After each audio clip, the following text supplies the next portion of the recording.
Welcome to easy kitchen cooking.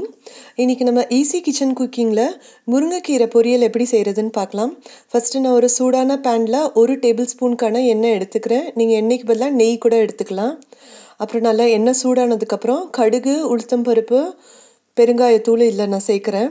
நல்லா கடுகு வெடிஞ்சதுக்கப்புறம் காஞ்ச மிளகா 3 கிள்ளுனது காஞ்ச மிளகா இதோட சேர்த்துக்கிறேன். உங்களுக்கு எந்த அளவுக்கு காரம் வேணுமோ அந்த அளவுக்கு காஞ்ச மிளகா சேர்த்துக்கலாம். அப்புறம் நசுக்குன பூண்டு 3 சேர்த்துக்கிறேன். இது எல்லாமே நல்லா மிக்ஸ் ஆகட்டும்.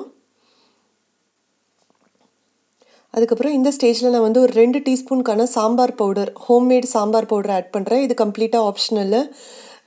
இந்த வெஜிடேரியன் கீரை பொரியலுக்கெல்லாம் வந்து நீங்கள் சாம்பார் பொடி ஆட் பண்ணிங்கன்னா இன்னுமே ரொம்ப நல்லா டேஸ்ட்டாக இருக்கும். பீன்ஸ், கேரட் பொரியலுக்கு எல்லாமே. ஸோ இதோட அப்புறம் ஒரு ஒரு ஒரு கப்புக்கான வெங்காயம் ஆட் பண்ணுறேன். இது எல்லாமே நல்லா கொஞ்சம் மிக்ஸ் பண்ணி கொஞ்சம் நேரம் ஒரு 2 to 3 மினிட்ஸ் வரைக்கும் மூடி வச்சு குக் பண்ணுங்கள். நல்லா இதெல்லாம் வதங்கினதுக்கப்புறம்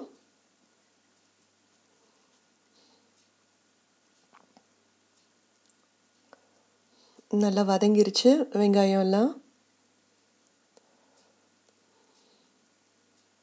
இந்த ஸ்டேஜில் நான் ஒரு அரை கப்புக்கான தேங்காய் பூ துருனது ஆட் பண்ணுறேன். ஜென்ரலாக தேங்காய் வந்து எல்லோரும் வந்து பொரியலில் லாஸ்ட்டாக தான் ஆட் பண்ணுவாங்க. நான் ஏன் இந்த ஸ்டேஜ்லேயே ஆட் பண்ணுறேன்னா, லாஸ்ட்டாக ஆட் பண்ணும்போது சீக்கிரம் பொரியல் கெட்டு போகிறதுக்கான வாய்ப்பு உண்டு சம்மர் சீசன்லலாம்.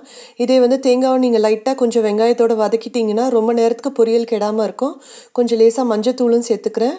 அப்புறம் இந்த ஸ்டேஜில் வந்து முருங்கைக்கீரையை ஆட் பண்ணுறேன். முருங்கைக்கீரையை ரொம்ப பொடி பொடியாக வெட்டணுன்றது இல்லை. நல்லா கழுவுன முருங்கைக்கீரையை ஆட் பண்ணுறேன். அப்புறம் 1 டீஸ்பூனுக்கான உப்பும் சேர்த்துக்கிறேன். இதெல்லாம் நல்லா மிக்ஸ் பண்ணிவிட்டு முருங்கைக்கீரை குக் ஆகிறதுக்கு கொஞ்சம் டைம் ஆகும். ஸோ அந்த குக்கிங் டைம் அப்போது கொஞ்சம் நம்ம தண்ணியும் ஆட் பண்ணி வைக்கலாம். ஒரு அரை கப்புக்கான தண்ணி நான் ஆட் பண்ணுறேன். நல்லா எல்லாம் மிக்ஸ் ஆனதுக்கப்புறம் நல்லா தட்டு போட்டு மூடி வச்சிடலாம். ஒரு 5 to 10 நிமிஷத்துலேயே முருங்கைக்கீரை பொரியல் நமக்கு ரெடி ஆகிடும்.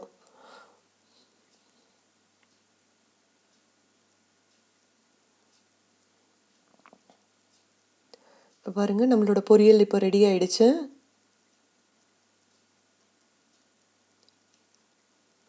இதை நான் வந்து ஒரு பவுலில் ட்ரான்ஸ்ஃபர் பண்ணி வச்சுக்கிறேன்.